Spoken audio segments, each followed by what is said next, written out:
ก็บเด่นสุกมาเด้อพี่น้องจ๋ามาเก็บบักเด่นสุกน้ำกันเด้อจ้ะสุกหลายแล้วนี่แต่ว่านักโขกบริตัดใบมันนี่ออกเด็ดในแซ่บได้เก็บไปไว้กินเด้มันอยู่รุมพวกตึบ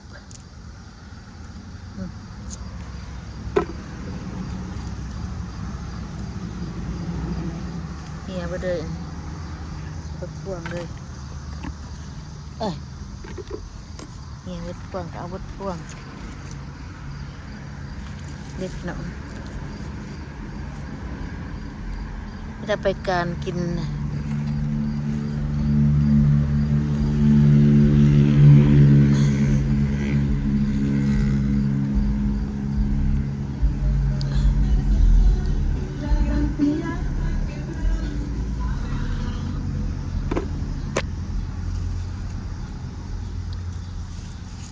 มันจะคุยกันนะพี่น้องตัวมีใบมันบนไหนมาตัดแต่นะยีดมไปมืดเอ็นบ่พี่น้องตูนึงเราบ่มาเก็บซอยเราอาบน้ำนะตัวเองเนี่ยยังบ่ได้อาบน้ำนะเพราะมาตรการมันก็ท่านอาบน้ำตูนึงอาบแล้วเด่นมันแสบอยู่ประเด็นนี่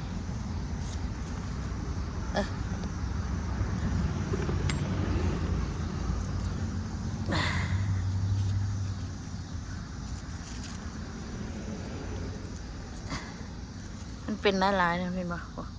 ว่ามันสุกพอดีกับป้าตัวพี่น้องมันเป็นง่ายๆได้เลยเด่นนี่ได้มันก็น่าเป็นแสงอยู่นี่เลยโทษพี่น้องชูนเกาะอยู่ได้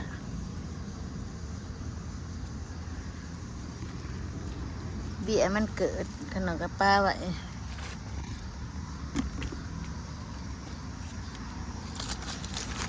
ตอกดักนี่ก่อน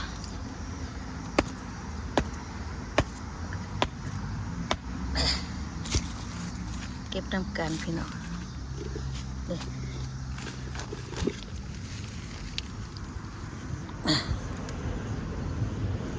นี่หน่วยนี่ว่านี่ดีเลยนี่ขนมเช้าแนวมันใบแซ่บมันเป็นหน่วยยาวๆอย่างสินะพี่น้องนี่หน่วยเป็นอันเป็นแบบนี้แซ่บเลยนี่มันมีตัวเดียวต้นนั้นกระวานอยู่แต่ว่าบริทอนมันก็ต่างกันตัวนี้มันมีน้อยมุ่นส่วนเป็นน้อยยาวในหวานกว่าในกระวานอยู่ของหวานไปไหนตัวนี้หวานดีหวานจะเย็นก็นอนมากกินนอนเช้าแนวมันไหวเก็บปีกายทีใหม่บอกได้หลายบอกมันค่าพายางมันบอกเกิดเบี้ยมันก็ได้พี่นาเขากินนะมาตรการนะเก็บมาละตั้งกินนี่เฮ้ยคักเบิ่งต้นนี่มันติดอัญญะอยู่อันคุณน่ะแม่นไอ้ดีเดี๋ยวพี่น้อง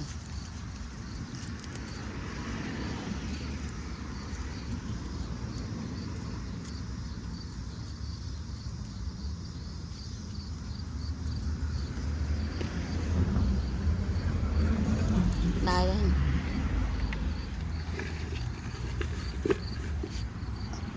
มียังมันจะมาการกับมาหาเราเก็บผักเก็บบางไม้มาตอกนะ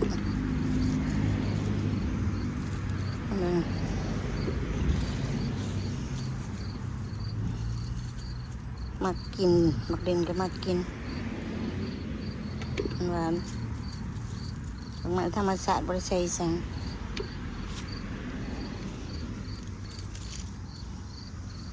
พอเราใส่ปุ่นใส่ปุ๋ยอย่างเดียวพี่น้องก็เราเอามาปลูกอันนี้บีมันอันนี้ก็เราป้าไว้ตัวเล็กมันเน่ามันแม่งถิ่มไว้ก็ลายคือเก่า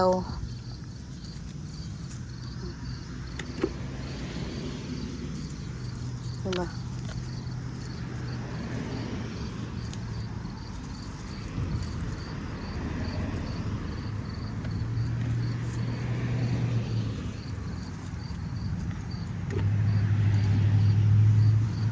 เบี้ยมันเกิดเองดอกบ่ได้ปลูก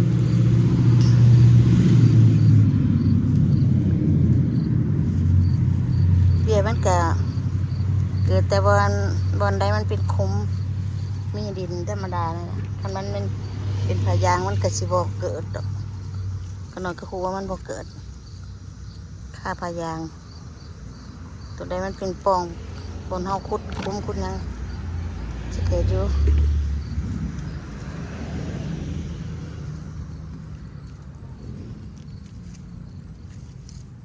อันเด้อก่อนเอาดิบก็เอาออกมานำบัดนี้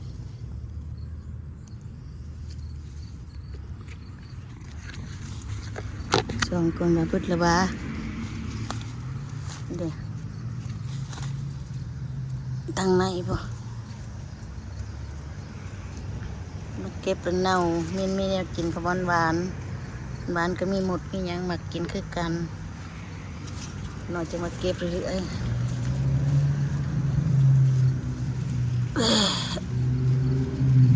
ใส่ขาดเสื้อขาด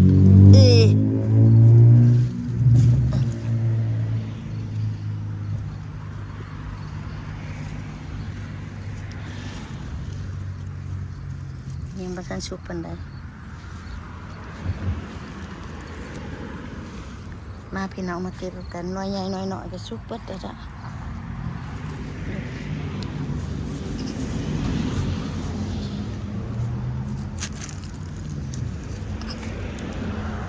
สุก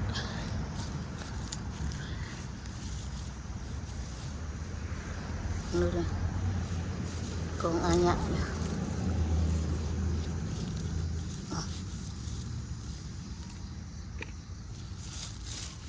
กองพายางนี่นี่ว่าก็จะเอาใส่คุมต้นมันเอาใส่คุมไว้เบี้ยมันน่ะเอาในมันด้วยใส่คุมไว้เวลามันเกิดแล้วก็บริสุทธิ์ขี้ดินดิ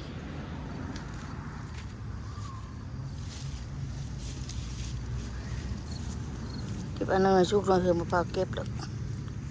อันนั้นชุกที่ไหนก็มี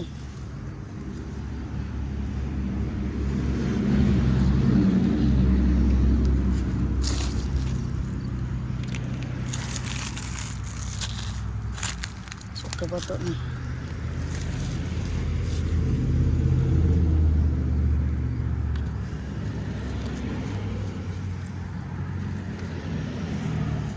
เอาแต่เนื้อชุก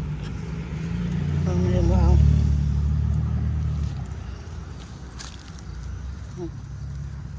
มันชุกก็สิได้เติบแต่พี่น้องเบิ่งบุญมาเบิ่งบนนี่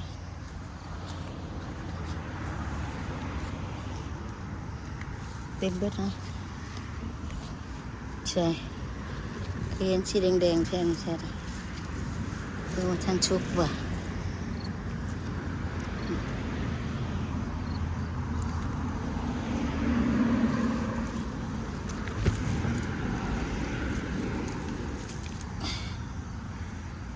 เฮ็ดสลัดกินเนาะ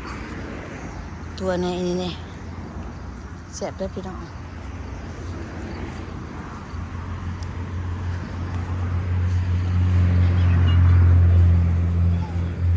ไม่ค่อยมันโดนมันชุกร้ายมันกระโดนถิ่มใส่หันไว้ชุกร้ายกระโดนเต็มที่เลยหน่วยใหญ่เลยพี่น้องมาก็มากินเด้อพี่น้องเก็บเอาไปกินเด้อพี่น้องเด้อหมักผิดชุกไปเลยเด้หมวมไปละน่ะโดนตะไวซื้อกระโดนแล้วนี่มันมาชุบล่ะ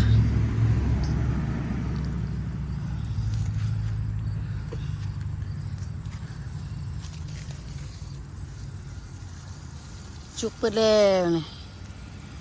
มวมไปแล้วสิบอกว่าเท่านั้นมาเก็บเอาค่ะเราหาจับเปิงอะไรมันบวมแล้วก็เอาไปกินก็หน่อยนั่นกินกับบ่ร้ายบ่ไหวหรอกผู้เดียวเพราะว่าบ่เลยอยากกินได้เป็นนั่น โอ้ยห่อนพี่น้องเลยโอ้ยอยู่ห่มเลยมีแห้งเลยมันลมพัดมาถ้าน้อยจะสีเขาได้เพื่อนนะแดดห่อนอยู่ห่มมันนี่ไม่เจอห่มมันต้นมะกรูดขนาดพอมะกรูดยาวได้ตัวนั้นนะปลาตัวเป็นประธานกินกับบวัดบวายบวบยาวยาวแนมไปทางสวนนี่มีแต่ปลาเครื่องปลูกเพราะท่านได้ตัดหญ้าเพราะท่านได้แล้วโอเคพี่น้องเด้อพี่น้องเบิ่งที่บักถั่วนี่พอบักถั่วบ่ได้ปลูกนี่เบิ่งดูนี่คุยกันอยู่นี่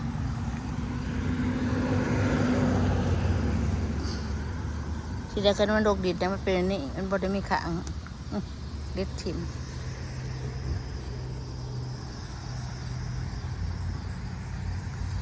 มีหมากลายอยู่ป่ะ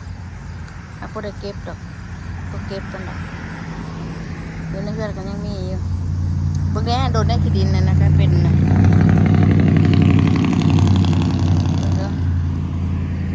ในมันเหี่ยนะคะโดนป่านที่อยู่กับเต็มไปเลยจะเป็นในแบบตัวโดนอันนี้โดนนะพอได้เก็บโอ้เพียงอันนั้นเนาะมันเป็นเคอันตัวนั่งนี่อันนี้บักตัวรูมอันนี้อันนั้นแนวมันใบนี่บักตัวดำนี่แต่ว่าเก็บแต่บ่เห็นนี่หน่วยมันน่ะแก่เต็มที่ปุ่มผักขาดเบิดล่ะผักขาดกับยานใต้ก็ขึ้นยอดขึ้นเลยพี่น้องยานใต้มันก็ขึ้นมาผักขาดก็ได้เป็นก็ได้นะผิดค่อยมันหน่วยชุกโผดหน่วยมากบ่ชุกปันได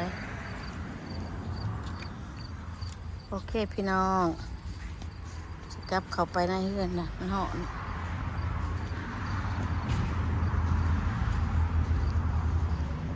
ผมได้บักถั่วกันหน่อยว่าบักตัวนี้ได้ไฮไลท์ถั่วเขียวยาวพักยาวก็น่าผ่านมักได้บักถั่วเขียวตัวนี้แห้งพักยาวเพราะว่าเก็บเลยปลามันมีอย่างในเรือนไม่กินอยู่เราก็อยากเก็บมันบุกเลยแนวกระไรพอดีแต่พอดีในผมได้ลายต้นได้ลายอันหน่วยละโอเคพี่น้องอยู่ดีไม่แห้งด้วยพี่น้องเด้อก็มาเก็บบักเด่นกับมันหอนอะไรกันเราให้เครื่องคูหน่อยไปปลูกไร่เป็นไรหรอกพี่น้องเพราะว่ามันหอนแห้งเอาบายพี่น้อง